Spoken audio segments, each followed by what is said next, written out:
안녕하십니까. 미국에서 온 라이언입니다. 여러분께 정말 오랜만에 인사를 드립니다. 이번에 저는 친구들과 함께 한국 여행을 다녀왔습니다. 그 경험은 기대 이상으로 훌륭했습니다. 특히 한국을 처음 방문하는 친구들과 동행했는데 현재 한국의 날씨가 여행하기에 더할 나위 없이 좋았습니다.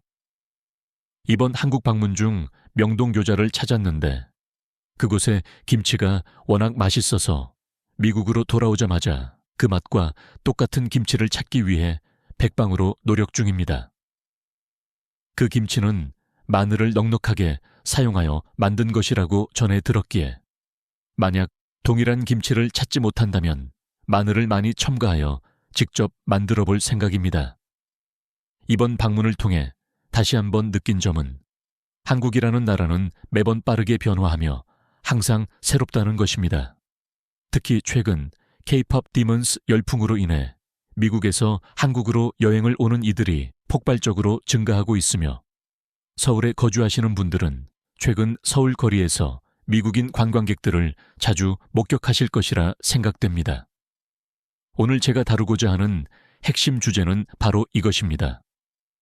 이번 한국 방문 중 우연히 만난 한국인 몇 분이 저에게 왜 이렇게 많은 사람들이 한국으로 여행을 오는지 모르겠다라고 말씀하셨습니다. 사실 미국에서는 이런 격언과도 같은 말이 통용됩니다.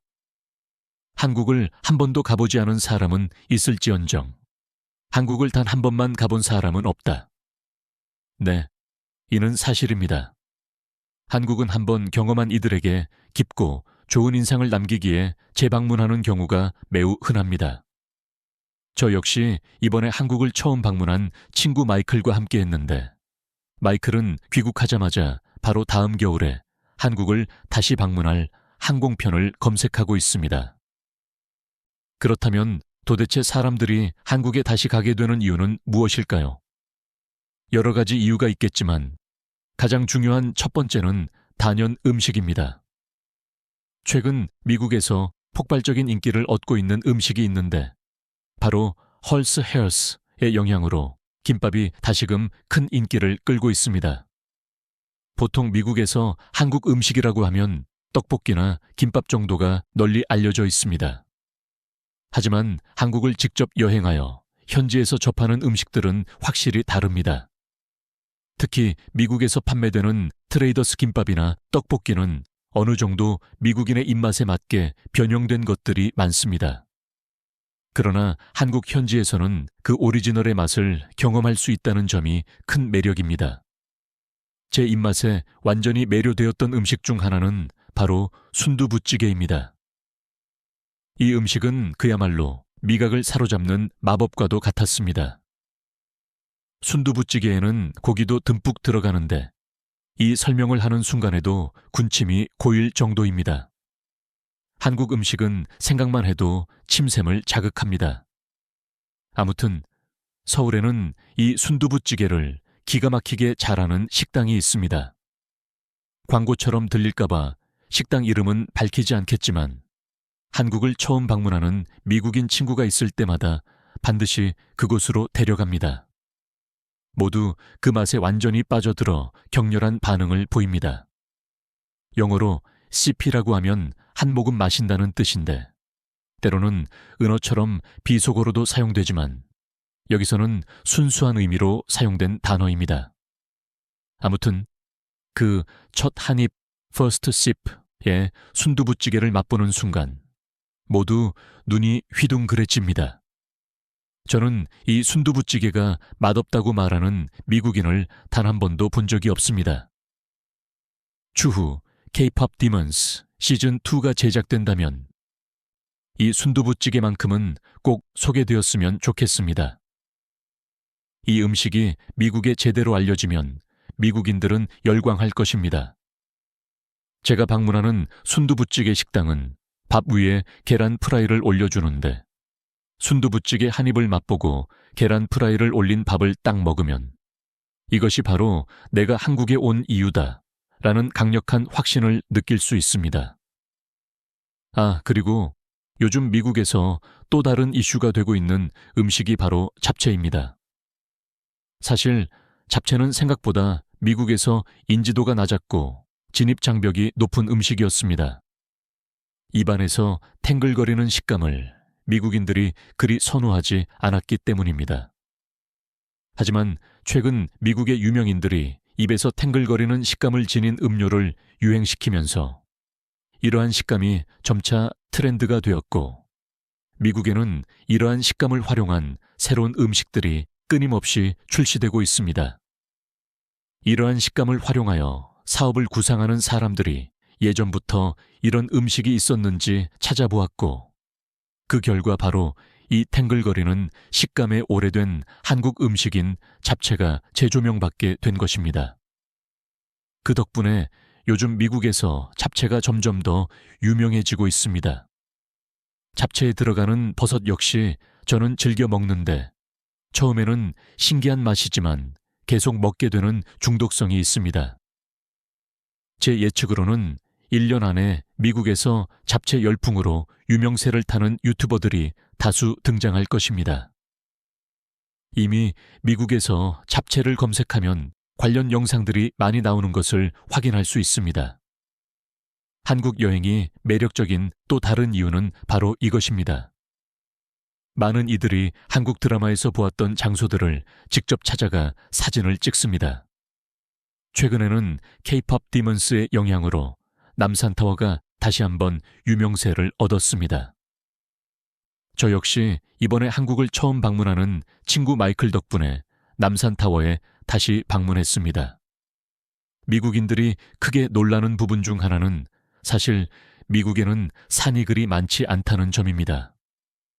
산이 있는 주도 물론 있지만 산이 도시 한복판에 자리 잡고 있는 경우는 예상보다 찾기 어렵습니다. 특히 남산처럼 나무가 아름답게 우거진 산은 미국에서 찾아보기 힘듭니다. 미국에 있는 산들은 대개 나무가 많지 않고 건조한 느낌이 강합니다. 그리고 그런 산에 가려면 등산용 지팡이를 챙기고 조난 가능성에 대비해 물과 GPS 등 온갖 준비를 철저히 해야 합니다. 그런데 그런 미국인의 시각으로 볼 때 남산은 정말 신기한 산입니다. 사람들도 매우 많고 산이 도심 속에 있습니다. 그리고 미국인들이 가장 놀라는 사실은 바로 남산 정상까지 운행하는 버스가 있다는 점입니다. 이 사실을 미국에 가서 산 정상까지 버스로 갈 수 있다고 이야기하면 아마 아무도 믿지 않을 것입니다. 정말 놀라운 일입니다. 그리고 남산은 버스만 있는 것이 아니라 케이블카를 타고도 정상으로 올라갈 수 있습니다. 한국인 여러분이야 이것이 당연하다고 생각하시기에 얼마나 놀라운 일인지 체감하기 어려우시겠지만 이는 정말 대단히 놀라운 사실입니다. 그래서 미국에서 한국으로 처음 여행 오는 친구들은 항상 남산에 간다고 하면 등산복을 챙겨가야 하냐고 물어보는 경우가 정말 많습니다. 그때마다 한국 여행을 자주 다닌 친구들은 그저 웃기만 합니다. 남산은 그냥 걸어서 올라갈 수도 있고 대부분 남산타워를 갈 때는 버스를 이용한다고 설명해 주기 때문입니다. 아쉽게도 저희가 이번에 남산에 방문했을 때는 비가 내렸습니다. 그래서 가시거리가 좋지 않아 아쉬움이 컸습니다. 그 때문에 제 친구 마이클은 다음 여행에 반드시 남산을 다시 방문하겠다고 다짐했습니다. 그만큼 남산은 외국인들에게 매우 독특하고 매력적인 산입니다. 여행 중 이번에 마이클에게 정말 간담이 서늘해지는 일이 있었습니다. 마이클은 이번에 새로 출시된 아이폰 17을 구매했습니다. 그런데 여행용으로 원래 사용하던 아이폰을 하나 더 가지고 왔습니다. 한국 유심칩을 원래 사용하던 아이폰에 꽂고 다녔고 새로 산 아이폰 17은 미국 전화 용도로 가지고 다니고 있었습니다. 그런데 문제가 하나 있었습니다. 마이클은 성인 ADHD 증후군이 있는 친구입니다. 이는 한국말로 표현하면 덤벙댄다는 표현이 가장 적절할 것입니다. 아무튼 예전부터 아주 중요한 물건들을 자주 잃어버려서 항상 주의를 기울여야 하는 친구였습니다. 벌써 어떤 일이 벌어졌을지 여러분은 쉽게 예상하실 수 있을 것입니다. 네, 맞습니다. 마이클은 새로 산 아이폰을 잃어버렸습니다. 한국 분들은 외국인이 한국에서 휴대폰을 분실했다가 되찾은 이야기에 대해 많이 들어보셨을 것입니다. 저희가 그런 일을 직접 겪게 될 줄은 정말 상상도 하지 못했습니다. 심지어 제가 이런 유튜브 영상을 제작하면서 다른 분들이 그런 경험담을 풀 때 일부는 허위로 만들어진 이야기라고 의심했던 적도 있었는데 실제로 이런 일이 벌어지다니 놀라웠습니다. 아무튼 그때 저희는 압구정이라는 곳에 있었습니다. 압구정은 미국 사람들이 멋진 사람들과 아름다운 사람들을 구경하러 가는 동네로 알려져 있으며 예쁜 카페도 많이 있습니다. 그런데 갑자기 마이클이 소리를 질렀습니다. 새로 샀던 아이폰 17이 주머니에 없다는 것이었습니다. 아시다시피 미국에서는 휴대폰을 잃어버리면 10중 8구 소매치기를 당한 것입니다. 그래서 저희는 한국에서 소매치기를 당한 것으로 판단하고 경찰에 신고하려 했습니다. 하지만 마이클이 지하철 화장실 칸에 두고 온 것 같다고 이야기했습니다. 저희는 미친 듯이 달려갔습니다. 화장실 칸에 도착하여 문을 열었지만 예상대로 휴대폰은 없었습니다. 마이클은 울음을 터뜨리며 크게 당황했고 주변 사람들도 저희를 쳐다보았습니다. 정말 죄송했습니다. 미국인들이 한국에 가서 민폐를 끼치면 안 되는데 말입니다. 마이클도 휴대폰을 산 지 일주일 정도밖에 되지 않았기에 매우 속상했을 것입니다. 어느 나라든 화장실에 휴대폰을 두고 온다면 대부분의 사람들은 그것을 훔쳐갑니다. 아시겠지만 화장실 안에는 CCTV도 없기 때문에 주머니에 넣고 나오면 아무도 모르는 일입니다. 그런데 멀리서 어떤 청소부 아주머니 한 분이 다가오셨습니다. 역을 청소하시는 분이셨던 것 같았습니다. 그 아주머니의 손에 그 오렌지색 휴대폰이 들려있는 것이 보였습니다. 마이클은 울면서 감사하다고 아주머니께 거듭 말씀드렸습니다. 아주머니는 마이클을 꾸짖으셨습니다. 마치 한국 드라마에서 자주 등장하는 잔소리를 아끼지 않는 그 아주머니처럼 저희에게 따끔하게 말씀하셨습니다. 그런데 신기한 것은 미국에서는 화를 내는 아주머니들을 캐런 카렌이라고 부릅니다. 화내는 아주머니라는 그 존재는 미국에서 매우 유명합니다. 이들은 곳곳에서 화를 내고 다니며 타인에게 피해를 주는 사람들입니다. 하지만 그 한국인 청소부 아주머니의 꾸짖음은 달랐습니다. 그 꾸짖음 속에서 따뜻한 애정이 느껴졌습니다. 아주머니는 진심으로 저희를 걱정하시며 앞으로 휴대폰을 잘 간수하고 다니라고 말씀하셨습니다. 저희는 감사하다고 인사를 드렸습니다. 아주머니는 제가 한국어를 잘한다는 것을 모르셨는지 저와 한국말로 몇 마디를 더 주고받으셨습니다. 그 기억이 마이클의 한국 여행 기억을 완전히 바꿔놓았습니다. 이는 솔직히 한국에서 평생을 사신 분들이 들으면 그 의미를 완전히 이해하지 못하실 수도 있지만 휴대폰을 잃어버렸다가 되찾는 일은 미국에서는 상상조차 할 수 없는 기적과도 같은 일입니다. 아마 그 일 때문에 제 친구 마이클이 한국을 더욱 좋아하게 되었는지도 모르겠습니다. 물론 원래부터 한국을 좋아했지만 말입니다.